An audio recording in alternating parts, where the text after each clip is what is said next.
U.S.-backed group of Kurdish and Arab forces are trying to capture Raqqa, the so-called capital of ISIS in Syria. 30,000 fighters are said to be taking place in this operation. I want to bring in Iraq and Afghanistan veteran and Fox News contributor Pete Hegseth. Pete, good to see you. Thank you so much for joining us. Thanks for having me. What do you make of this operation right before the presidential election, by the way? The timing is curious. Just as, we don't know when Mosul, which is under siege right now, what the timing will look like there.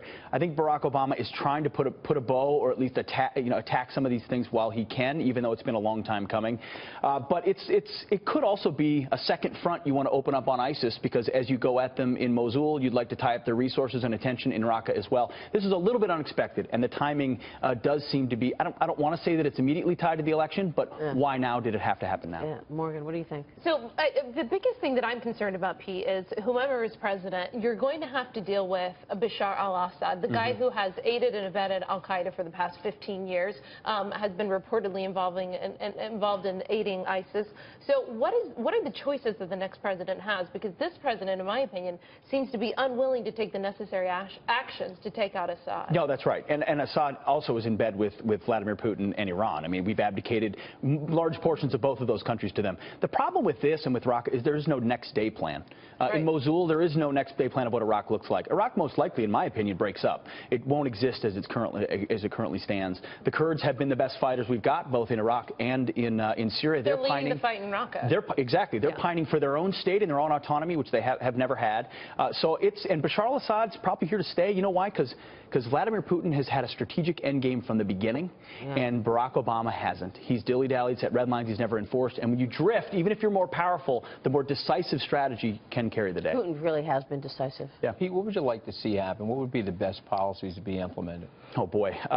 There are no good policies at this point. I do think you have to absolutely crush and destroy the Islamic State. I think you have to be willing to fight total war. You have to be prepared for the fact that that will mean casualties, and unfortunately, civilian casualties, which you never want. And then I think in the aftermath, you have to be pragmatic and say that the Sunnis in the West are going to want their own state. Iran, unfortunately, controls Baghdad and the Shia areas, and the Kurds deserve an independent voice as well. And Turkey, who we've dealt with for a long time, isn't the Turkey we used to deal with. I mean, Erdogan and others have moved it in an Islamist direction. So let's be honest and clear-eyed about the area and make some tough, pragmatic decisions while killing those that are trying to take the fight to us here at home. I think the United States is on cleanup duty for the British Empire, though, because the way you're describing that Iraq was basically an imaginary country that was created in 1960. Sure. I mean, yeah, we live with those lines that were drawn and very imperfectly, and we've had dictators that kept the lid on them for a long time, and I think there's a lot of people looking around and saying, well, Bashar al-Assad, as bad as he is, might kill Islamists, too. Of course, well, he just kills everybody. Well, he kills everybody. That's Donald Trump's argument. I'm not saying it's a good one, but when contrasted with chaos, people are looking and saying, well, maybe that's the worst of two evils. Let me turn to the latest WikiLeaks releases, because in these emails that we're seeing now, Hillary Clinton was said to have, quote, disregarded ethics guidelines in an email from Clinton campaign manager Robbie Mook to Clinton's campaign chairman John Podesta. He said, here it is, when soliciting contributions, Clinton had little consideration for ethics. Some of the biggest contributors to Shanghai, including Procter & Gamble, Boeing, and General Electric, all received favorable treatment from the State Department. Wow. That says it right there, Pete. What's your take on this? That's it. I mean, little consideration for ethics, and I don't know, have we had 10 smoking guns now? I don't know, but I mean, that says right there, we know there's a contradiction between the private enrichment of the foundation and the duty she was supposed to have to the United States of America, but instead was almost entirely self-serving. You're right. I mean, it's like 10 smoking guns at this point. What do you think? You fought for the country, and you fought for the freedoms of the country, and so does this upset you that this is going on right now? Very much so.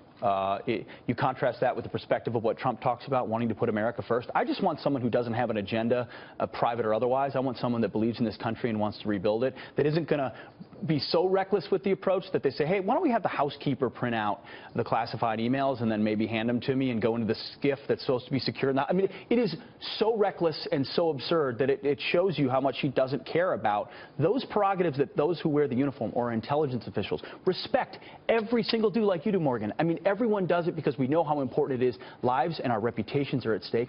She never cared. Yeah. Why do we believe she'll care suddenly if she's How about this one? The Clinton campaign also was found colluding with CNN about questions to ask Donald Trump in one of his interviews. So DNC research director Lauren Dillon says this: Wolf Blitzer is interviewing Trump on Tuesday ahead of his foreign policy address on Wednesday. Please send me thoughts by 10:30 a.m. tomorrow. In a follow-up email, she says, CNN said the interview is canceled as of now, but we'll keep the questions for the next time. Do you remember that press?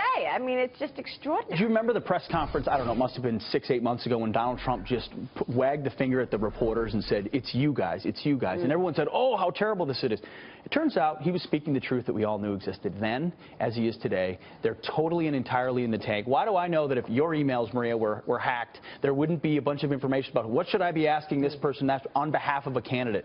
It's just the complex. It's the swamp. It's the elites who ride the first-class train of Excella and collaborate with each other and talk about how they can help their girl. They're all worried about serving and pleasing one another. It's this unending circle of garbage that you see, and it kind of rotates from D.C. up here and back down to Washington. I sort of take Sean Hannity's position where you just declare who you are and what you're doing, who you're for, and then this way, you see, Secretary Clinton doesn't come on our air for that reason. Sure. You know? Yeah, no, I think what we're about. We should have more people that don't just have public and private positions. That's the big irony of the whole thing. Well, Chris Wallace showed that, right? And as did others who hosted debates, that if you want to get a straight shooter, come to Fox or Fox Business. Yeah. Well, I mean, look, at this point, it doesn't, I'm just trying to figure out if it's resonating with voters. I mean, here we have Jim Comey coming out yesterday basically saying, look, we don't have another outcome here. But he was probably pressured. I mean, is the Justice Department obstructing justice? Well, I think it's... If not, they've made a total mess of it and a mockery of a department full of incredible people that have done a great deal of great work for this country. It's unfortunate that's become politicized, or the perception has become politicized. There is no doubt that this swamp, this collaboration of the elites, is the final tone of this election, and Donald Trump has played it, I think, pitch perfect from the podium for the last couple of weeks, saying it's ethics reform, it's the revolving door of lobbyists and foreign money and term limits. We need to clean up government before we can have an agenda that's going to fix this country too. I think people are ready and waiting for that. Yeah, for sure. Pete, great to see you. Thank you. Thank you so much. Pete Hegseth there. Stay